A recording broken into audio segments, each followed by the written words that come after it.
461 Electricity and water don't mix, unless there are enemies of man standing in the water, then they go together like salt on freshly roasted groks.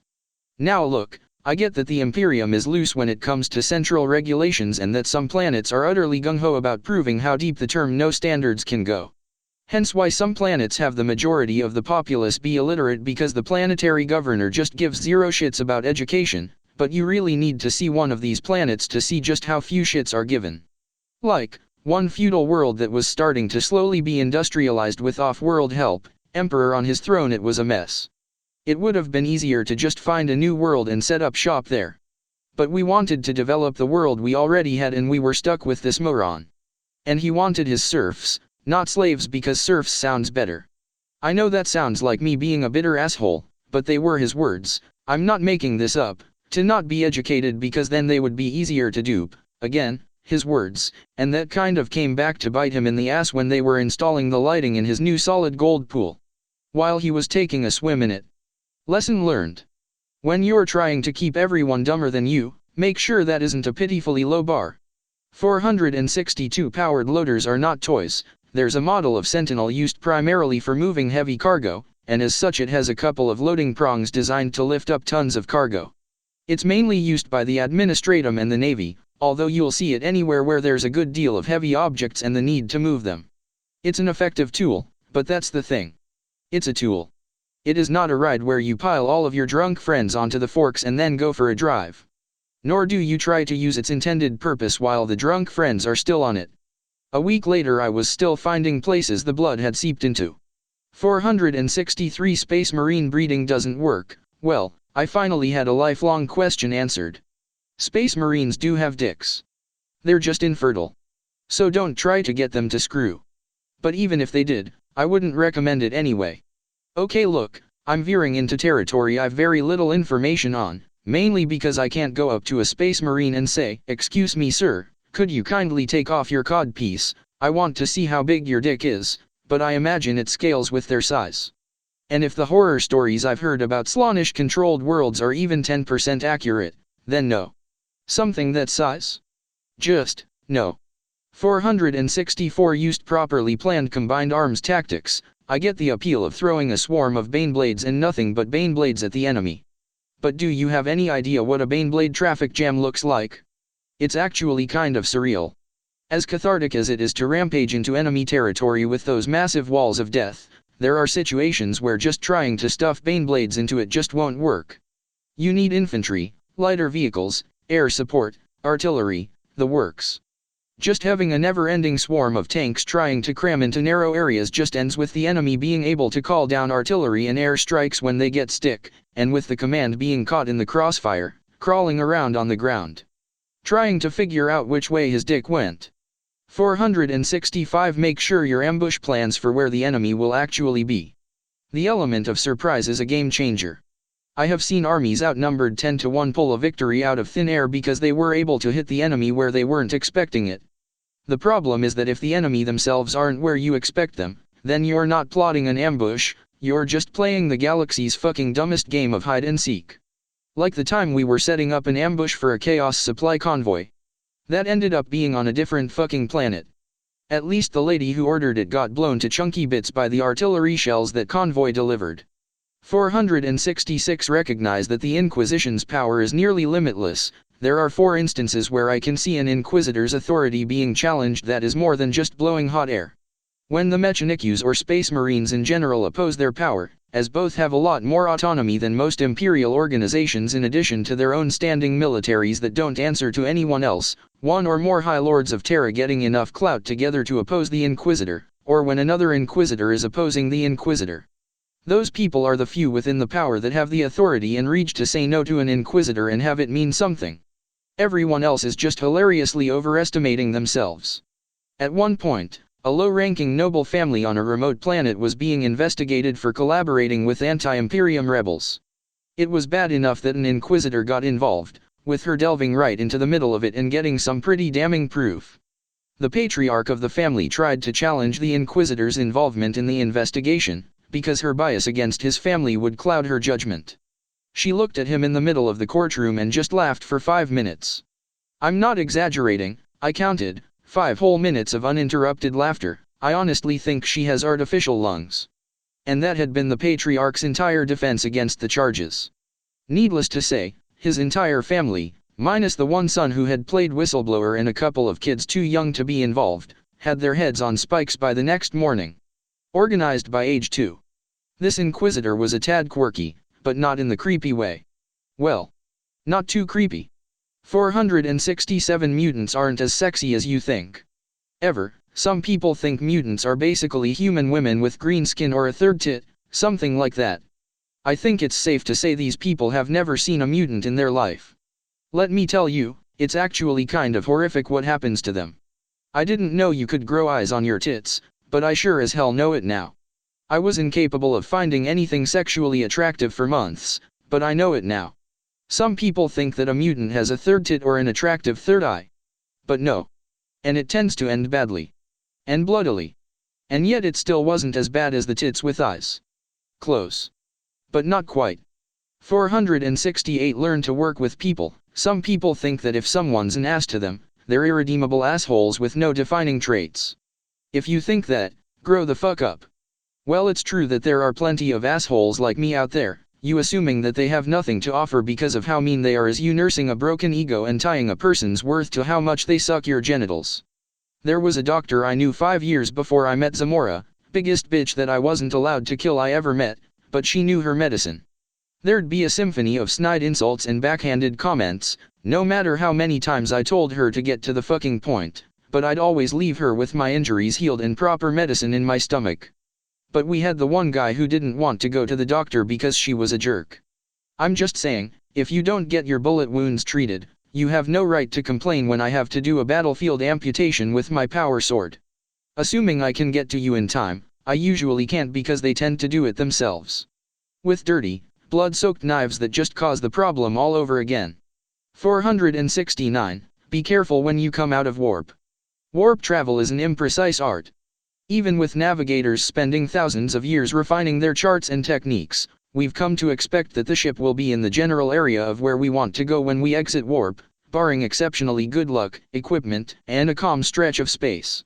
This can lead to some rather embarrassing situations, such as when you're launching an attack on a pirate base and you end up coming out of warp 5 meters in front of the base. The captain had ordered us to come out as close as possible. Well, he got his wish. I hope his wish was brutal CQC action that lasted for 12 hours and ended with him getting sucked out of a busted airlock. The twat. 470. Melta charges are not for pranks. If you even think about doing this, even as a joke, fuck you. No, seriously. Go find a desert planet, land in the hottest part of it that you can find out if the planet has cactuses on it or, failing that, an alien equivalent, find the biggest one you can, and fucking sodomize yourself with it until you fucking bleed, then keep going. Words cannot describe how pissed off people who dick around with Melta charges are, mainly because I haven't been able to blow my nose properly for a century and a half. So if you try and plant a Melta charge on the back of someone you don't like and give the detonator to someone else, no one will be upset when the commissar blows your brains out. Well, I will be, but that's because of the 2 people who did it, both of them died with their anuses free of cacti.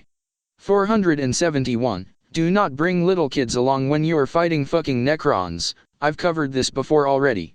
Kids make shit soldiers. But apparently I have to keep hammering this in order to get some people out there to get it. So a slight amendment. Don't have bring your kid to work day. I didn't let my daughter go anywhere near the front lines until she was fully grown and in guard kit. So don't bring the spawn of booze and misplaced sperm nearly the planet that's a known Necron hotspot. Particularly if you can't keep an eye on them and lead a suicide charge against a monolith because you think they've been captured, only for me to find out they were hiding in the pantry, eating all of our fucking chocolate rations before falling asleep. Hope these little shits were worth vaporization. 472. Don't try to have sex with anything that lives underwater. Apparently some planets romanticize the idea of someone who's half human half fish, particularly as lovers. Question. Why the fuck would you ever do that? They've got nothing below the waist. They've got a mouth and maybe tits, that's it. But this is assuming that anything that's half fish, half person would be sexy, and this is the same bullshit problem we had with the Felnids. I only saw one thing that was half human half fish. Or rather, the end of its tail resembled an attractive woman and the rest of it was a ungodly horror with more teeth than I could count. We lost 4 people who charged out there to try to get laid, and 2 more lost limbs when the rest of us had to burn it full of holes. Nothing quite like dying with an erection. Particularly when it gets torn off. 473 Make sure your armor actually covers shit. Hive gangers are among the dumbest motherfuckers in this Imperium. And that's not something I say idly. Granted, some of them are smart enough to fight in either regular clothing to go unnoticed or in surplus guardsman armor, but then there are the types who homebrew their own armors. Emperor help me. I honestly don't know who's dumber, hive gangers or blue bloods. On the one hand, gold on everything. On the other, metal bikinis and speedos. I'm serious, that happened once. The hive city was right in front of a beach. It looked more like a low-budget porno than a gang war. The kind of porno where no one gets tested for anything because everyone involved already had something. Yeah, anyway, after some of the most obscene ganger-on-ganger violence I've ever seen, I'm talking them missing entire volleys from 10 meters away, my platoon slaughtered them all in 60 seconds. Easiest kills I've ever had. My Voxcaster was able to get some badly needed notches on her rifle stock with this. Not how I would have wanted her to get them, but hey, a kill is a kill. 474 people are not an effective food source. First of all, fuck you. Even Chaos Space Marines are disgusted by this shit. Second of all, since we've established that you have no moral compass at all if you're considering this, it doesn't make any sense to try and have people as an effective food source. I told you all I spent some time as a farmer once when we were trying to get a planet's agriculture unfucked. A more experienced farmer had to talk me through a lot of it, and I learned a fair bit. Mainly, if you raise an animal for the slaughter, you put 10 times as much food into it as you get out of it. With groks and other livestock it's okay, they fully mature in a couple of years, and groks can live off of vegetation and other things we don't eat. But humans take over a decade to fully mature, and you need to give them protein in order to make sure they mature properly. So maybe, all the food you're giving to the human to raise to be your dinner? Maybe just eat that instead? There was this one really fucked up estate on a barren moon in the middle of nowhere that said they would be truly pure humans and only eat the flesh of other humans. Thankfully they were all dead in a month because they ran out of victims real quick and started murdering each other for food. 475 Do not wear ancient Xeno armor. I mentioned that I spent some time with a rogue trader. Highly unpleasant portion of my life, don't recommend it. Rogue traders are encouraged to be self-serving pricks. So long as they bring back valuable treasure, set up a new colony or two that can be taxed, and don't fuck with the Imperium's interests, they tend to be given free rein. But their greed can be very short-sighted, like the time one rogue trader's pet preacher found a set of Xeno power armor. It was good armor, but it had an odd work. Anytime she took a wound, the thing grew into the wound, rooting itself in her. And after a particularly nasty incident where we got hit by a hidden heavy bolter, she somehow didn't die. Or maybe she did. Because when the armor got really into her and something about her was wrong. As in, she was speaking alien tongues, bending her joints the wrong way, and tried to kill us. 15 armsmen died before we could bring her down with crack grenades and missiles. Leave. Alien armor. The fuck alone. 476 Make sure camouflage matches the environment you're in. If you've been to at least a dozen Imperium-controlled planets, there's something you'll notice right away. PDFs and local guard regiments tend to color their armor based on the environment they fight in. Green armor for those in jungles and forests, yellow for those in deserts, gray for urban environments, etc. Not all uniforms have that, and fair enough to that. Some regiments are too heavily armed and geared for frontal combat to bother with the pretense of staying out of sight, but if you are trying that, make sure it works. I'm not sure what those idiots wearing bright purple while attempting to sneak up to a rebel forest base were thinking. I think the garrison only hesitated before opening fire because they weren't sure if it was a prank or not. Either way, the armor was shit against heavy bolters and it turns out purple and red don't mix. 477 Don't hit shit in space. Okay, I have a bone to pick with one naval captain. We were moving in on a Chaos-held planet. This was when we were pushing back the dregs of the Chaos Lord's forces after she had retreated. Lots of lesser commanders under her command dug in and tried to hold what planets they had gained. This one planet, a decent-sized hive, had a large reclamation fleet dedicated to it, with a two-pronged assault. One prong that was charging the main defenses head-on, another that was hitting from behind in a sneak attack. We were running silent, using controlled bursts of thrusts to propel ourselves towards asteroids and rubble before killing the engine and letting the built-up thrust carry us. 20 different ships, 19 captains executed this perfectly. But the captain of the ship I was on really wanted to hug the objects we were hiding behind. And I know I am a lowly ground pounder, but can I point something out? We were in fucking space. Do you have any Emperor-forsaken idea how big space is? Imagine a planet and how long it would take you to walk from one end to another. Now multiply that by 100 trillion times. You now have the size of one star system. Rough estimate on my part, may not be 100% accurate, but that's how big space is. The asteroids we were hiding behind? We just had to keep them between us and the enemy scanners. We could have easily been thousands or even tens of thousands of kilometers away from them. But no, we had to practically be sticking our tongues down their throats so the captain could show off how good he was. Yeah, he ended up shaving off a couple of decks before his XO tackled him and gut stabbed him and then had the bridge's armsman stick his head, and only his head, out the airlock before she took over. She was green as hell, but she was able to keep us from smashing into anything else and being detected, so she was a step up in my book. Which I guess is this book the more I think about it. Shut up.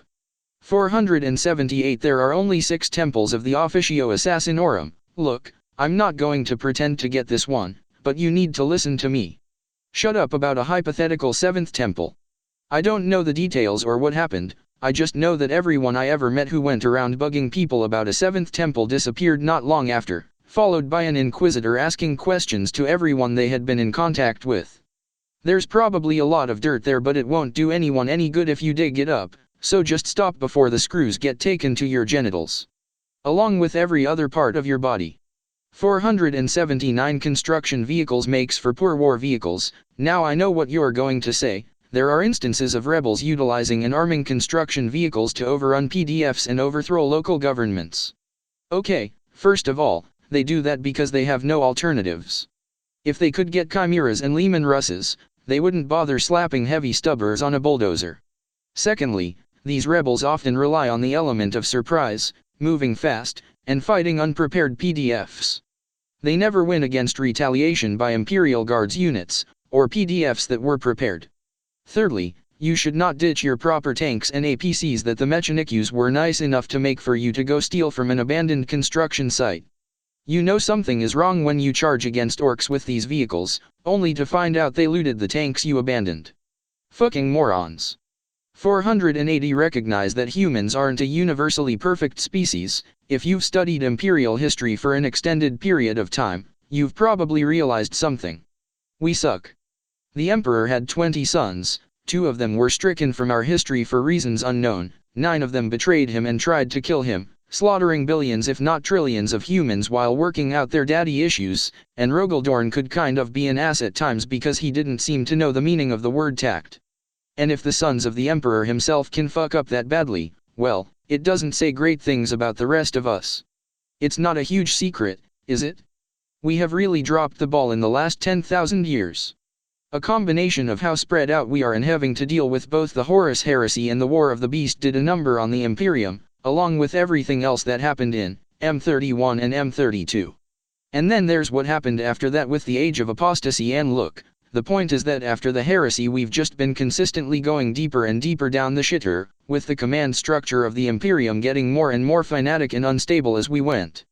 This is without getting into the fact that we suck even when everything is running properly.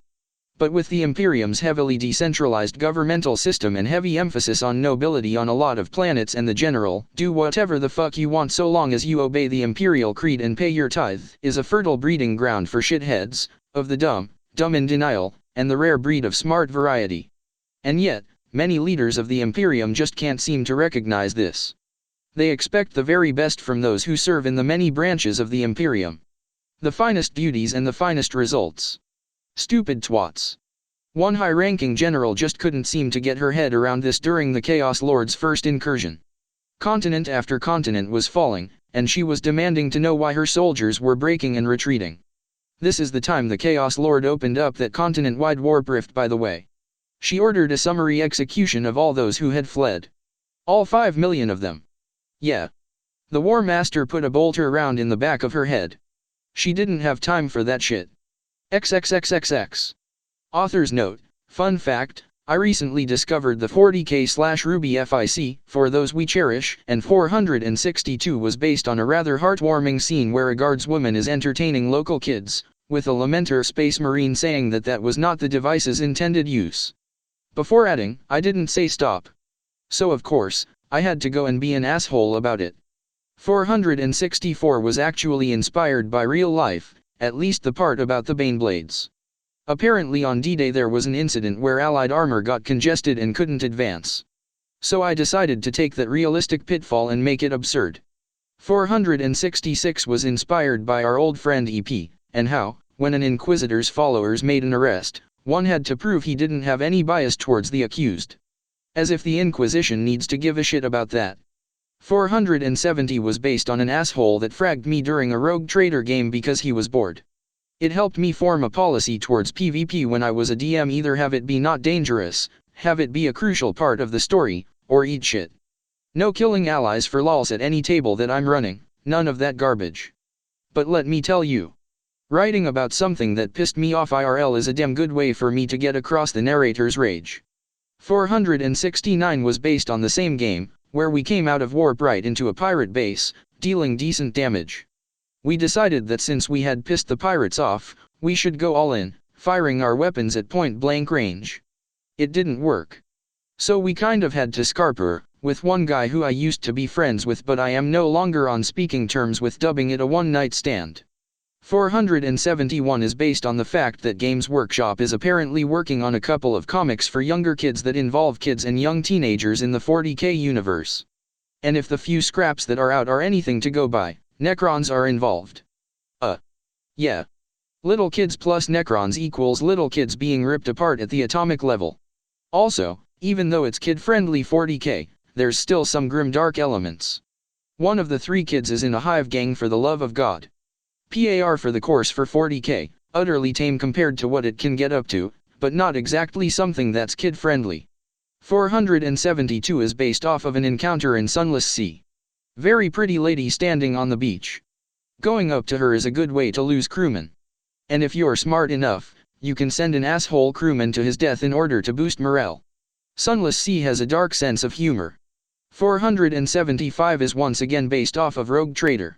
There's an expansion that gives you randomly generated loot, and one of them is a set of Xeno power armor that grows into wounds you take to heal you. I got that. And then I got blasted by 4 Alpha Marines with full auto bolters. Somehow my character was a still alive bloody mass of flesh whose heart was spewing as much blood out of her as it was through the rest of the body, but, hoo boy, did the armor get into her then. We were storming a space hulk, trying to cheese it with a few thousand men armed with meltaguns.